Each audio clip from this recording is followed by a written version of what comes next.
तो computer screen पर लगी आप ये तस्वीर देख ही सकते हैं किस तरीके से एकनाथ शिंदे इन दिनों काफ़ी कुछ ऐलान करते नजर आ रहे हैं, जिनको सब स्वीकार करते भी नजर आ रहे हैं। दरअसल महाराष्ट्र की सत्ता में जिस तरीके से परिवर्तन हो रहे हैं एक के बाद एक, इसको लेकर सवाल बहुत सारे हैं कि एकनाथ शिंदे को आने वाले वक्त में चैलेंज कौन करता नजर आएगा।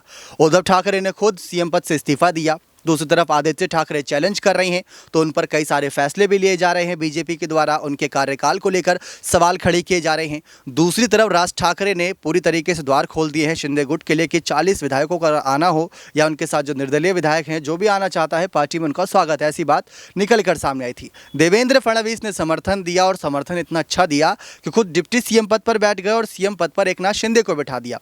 तस्वीर में साफ नजर आ रहा उद्धव ठाकरे के चेहरे पर चिंता, भले ही वो ये बात कहते नजर आए कि उद्धव ठाकरे ने साफ कहा कि आने वाले वक्त में भी महाराष्ट्र की जो सत्ता है उस पर राज एक शिव सैनिक ही करेगा।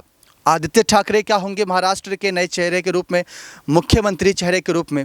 कई सारे तमाम सवाल है, लेकिन इसमें से कुछ चेहरे ऐसे हैं जो शायद आपको नज़र नहीं आ रहे, लेकिन आपको जरूर बताना चाहेंगे। वो नाम है शरद पवार, सुप्रिया सुले, जी हाँ, अजीत पवार को हम कैसे भूल सकते हैं। ये कुछ बड़े नाम हैं जो महाराष्ट्र की सत्ता में कभी भी अपने फैसलों से भूचाल ला सकते हैं, खासकर उद्धव ठाकरे के लिए, क्योंकि इस समय उद्धव ठाकरे के कह सकते हैं बुरे हालात चल रहे हैं। एक के बाद एक पार्टी से कई बड़े झटके लगते नजर आ रहे हैं। इन सब झटकों के बाद ये सारी तमाम खबरें भी निकलकर सामने आ रही हैं कि पार्टी कुछ बड़े फैसले भी ले सकती है अपने विधायकों को लेकर, अपने सांसदों को लेकर। लेकिन शिवसेना के चुनाव चिन्ह की लड़ाई एक तरफ देखने को मिल रही है, ये सारी लड़ाई अपनी तरफ है। लेकिन आने वाले वक्त में जिस तरीके से ये कहा गया था कि 2019 में सीएम पद पर उद्धव ठाकरे बैठ तो गए थे, लेकिन क्या देवेंद्र फडणवीस उनको हिला पाएंगे? क्या उद्धव ठाकरे का कार्यकाल इतना अच्छा था कि जनता का समर्थन उन्हें खूब मिला और जनता उनको ही मुख्यमंत्री के तौर पर चुनेगी? ये कई सवाल हैं, लेकिन एकनाथ शिंदे पर ये सारे सवाल आकर अब रुकते हैं, क्योंकि एकनाथ शिंदे सीएम है। आपको अपने इस खास प्रोग्राम की स्पेशल जो रिपोर्ट तैयार की है उसमें बताना चाहेंगे कि किस तरीके से सुप्रिया सुले के कुछ बयान हैं जिन पर गौर करना चाहेंगे, और वो बयान इस तरीके से हैं मुख्यमंत्री पद को लेकर जो शायद उद्धव के लिए थोड़ी बहुत परेशानी का सबब बने। तो देखिए आप हमारी ये खास रिपोर्ट, जिससे आपको ज़्यादा जानकारी मिलेगी। महाराष्ट्र के सियासी संकट के बाद ये सवाल हर किसी के मन में है कि एकनाथ शिंदे को सीएम पद के लिए चुनौती कौन देता नजर आ सकता है। जी हां, ये बात सोचने वाली है। दरअसल उद्धव ठाकरे ने खुद इस्तीफा दिया था सीएम पद से, आप सभी को याद हो तो, और उसके अगले ही दिन भाजपा के समर्थन से एकनाथ शिंदे महाराष्ट्र के नए मुख्यमंत्री बने। मुख्यमंत्री बनने के बाद एकनाथ शिंदे ने इस बात का भी ऐलान किया था कि उनके बागी विधायक, और अगर वो चुनावी राजनीति में हार जाते हैं, वोट उनको नहीं मिलता है, जनता का समर्थन उन्हें नहीं मिलता है, राजनीति छोड़ देंगे, ऐसी बातें वो करते नजर आए थे। लेकिन इसके बाद कई बयान उद्धव ठाकरे ने भी दिए सीएम पद को लेकर। जी हां, उद्धव ठाकरे ने कभी ये खुद नहीं कहा कि वो सीएम पद पर बैठना चाहते हैं या उनकी पार्टी से कोई एक खास नेता बनना चाहे, बल्कि उनका हर बार यही बयान देता है कि शिवसेना का ही कोई मुख्यमंत्री बनता नजर आएगा नेता। ये बात हर बार लगभग उद्धव ठाकरे अपने बयानों पर करते नजर आए। साल 2019 के बाद से ही, जब से उन्होंने बाला ठाकरे को ये वादा किया था कि मुख्यमंत्री पद पर शिवसैनिक ही बैठेगा, तब से वो हमेशा इस बात पर अडिग रहे। लेकिन दूसरी तरफ अगर बात करें एनसीपी की, आज के समय में एनसीपी महाराष्ट्र की दूसरी सबसे बड़ी पार्टी के रूप में देखी जा रही है, आंकड़ों के अगर आधार पर देखा जाए तो, क्योंकि आंकड़े ये कहते हैं कि 100 से ज़्यादा भाजपा के 7 विधायकों का समर्थन है, तो वहीं 39 विधायकों का समर्थन एकनाथ शिंदे को भी मिला और कुछ विधायक जो निर्दलीय थे उनका भी समर्थन मिलता नजर आया।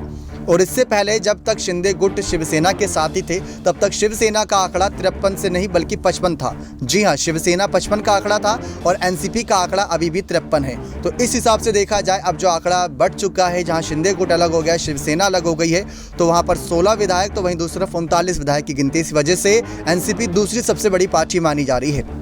इन सब के बीच सुप्रिया सुले का एक बयान याद अचानक से आया, और अचानक से इस बयान पर इस वजह से भी नजरें डाली जा रही हैं क्योंकि आने वाले समय में राष्ट्रवादी कांग्रेस पार्टी यानी रांगपा के कहीं ना कहीं कुछ नेता कुछ बड़े फैसले भी ले सकते हैं मुख्यमंत्री पद को लेकर, जिसमें अजीत पवार से लेकर कई और बड़े नेताओं के नाम सामने हो सकते हैं। इससे पहले भी नेता धनंजय मुंडे द्वारा ये बात कही गई थी कि महाराष्ट्र का अगला मुख्यमंत्री उन्हीं की पार्टी यानी कि एनसीपी से हो। इस बात को लेकर पार्टी को विचार करना चाहिए, और इस पर सुप्रिया सुले ने भी कुछ बड़ी बातें कही थी। और सुप्रिया सुले ने जो बातें कही थी वो सचमुच सोचने बातें थी कि सच में क्या आने वाले वक्त में सीएम पद के लिए ललकारते नजर आ सकते हैं यहाँ पर कई सारे नेता, लेकिन उनमें क्या एनसीपी बहुत बड़ी पार्टी के तौर पर होगी? इस समय देखा जाए विपक्ष के रूप में उद्धव ठाकरे हैं, राज ठाकरे भी कह सकते एक तरीके से विपक्षी पार्टी है। भले ही उन्होंने भाजपा का समर्थन दिया, हमेशा उनके साथ देते नजर आए। शिंदे गुट को भी ये एक तरीके से ऑफर मिला हुआ है कि अगर आने वाले वक्त में एमएनएस में आना चाहें, यानी कि मनसे प्रमुख में आना चाहें, तो उनका भी तहे दिल से स्वागत है। ये बात भी सामने आ चुकी है। लेकिन हर कोई ये जानता है कि आने वाले वक्त में राजनीति की सियासत और गर्माती नजर आएगी। जिस तरीके से उद्धव ठाकरे ने राष्ट्रपति चुनाव के वक्त ये फैसला किया था कि द्रौपदी मुर्मू को समर्थन करेंगे, तब शरद पवार ने उस पर रोक टोक नहीं की थी। तो आने वाले वक्त में वहीं यशवंत सिन्हा को समर्थन शरद पवार खुद कर रहे थे, नामांकन पत्र दर्ज कराने गए थे। इसके बावजूद भी उद्धव ने अपना समर्थन दिखाया था द्रौपदी मुर्मू को। लेकिन इन सब के बाद सवाल ये उठता है, तो आने वाले वक्त में क्या एनसीपी की तरफ से बहुत बड़ा चैलेंज एकनाथ शिंदे को मिलता नजर आएगा? उद्धव ठाकरे के खिलाफ क्या एनसीपी के कुछ बड़े फैसले होंगे? क्योंकि रश्मि ठाकरे के बयान की तरफ देखें, उद्धव ठाकरे, आदित्य ठाकरे या संजय राउत के बयान की तरफ देखें, तो उन्होंने हर बार यही कहा है कि अगर शिवसेना के जो बागी विधायक उन्होंने बात करने की कोशिश की होती तो शायद महाविकास अघाड़ी को लेकर उनके कुछ अलग ही फैसले होते, उनसे गठबंधन के खिलाफ कुछ अलग फैसले होते। लेकिन उन्होंने खुलकर कभी बात नहीं रखी, उनके ये बयान थे। अगर ये सारी बातें देखा जाए तो महाविकास अघाड़ी को लेकर उन्होंने भी अपनी राय साफ कर रखी है। लेकिन आपको क्या लगता है कि ऐसा कौन सा बड़ा नेता है महाराष्ट्र की सत्ता में जो एकनाथ शिंदे की सीएम कुर्सी से उनको हिला सकता है? क्या बीजेपी के देवेंद्र फडणवीस ही कुछ बड़े कदम उठाएंगे, या एनसीपी के कुछ बड़े नेता यहाँ पर कुछ बड़े फैसले लेते नजर आएंगे? क्योंकि जब एनसीपी की तरफ से बयान सामने आया था कि उनकी पार्टी से ही कोई मुख्यमंत्री होना चाहिए, तो सुप्रिया सुले ने भी कहा था कि हर नेता चाहता है कि मुख्यमंत्री उसकी पार्टी से हो और उसमें कुछ भी नया नहीं है। शरद पवार ने नित्य रांगपा महाराष्ट्र में उद्धव ठाकरे ने सत्तारूढ़ गठबंधन का एक घटक दल है। गठबंधन में शिवसेना और कांग्रेस भी शामिल है। यहाँ कुछ संवाददाताओं ने जब मुंडे की टिप्पणी के बारे में पूछा, तब सुले ने कहा कि किसी पार्टी का हर नेता, कार्यकर्ता और समर्थक चाहता है कि मुख्यमंत्री उनकी पार्टी से ही और समान विचारधारा वाला हो। उन्होंने कहा ये एक सामान्य सोच है, इसमें कुछ भी नया नहीं है। यानी कि आने वाले वक्त में अगर एनसीपी की तरफ से सीएम पद के उम्मीदवार के तौर पर कोई नेता सामने आता है, अजित पवार की बात अगर ले लें, तो क्या इसमें कुछ बड़े और डिसीजन देखने को मिल सकते हैं? या उद्धव का जो फैसला है शिवसेना का ही कोई मुख्यमंत्री होना चाहिए, उस फैसले पर क्या मुहर लगती नजर आएगी? ये देखना भी बहुत ज़्यादा दिलचस्प होता नजर आएगा महाराष्ट्र की सत्ता में। क्योंकि इस समय शरद पवार की पार्टी एनसीपी और उद्धव ठाकरे की शिवसेना एक साथ नजर आ रही है, कांग्रेस का भी समर्थन है। लेकिन आने वाले वक्त में सीएम एकनाथ शिंदे को ललकारने के लिए कोई ना कोई तो सामने आएगा ही। अब वो कौन होगा, ये देखना बहुत ज़्यादा दिलचस्प होगा।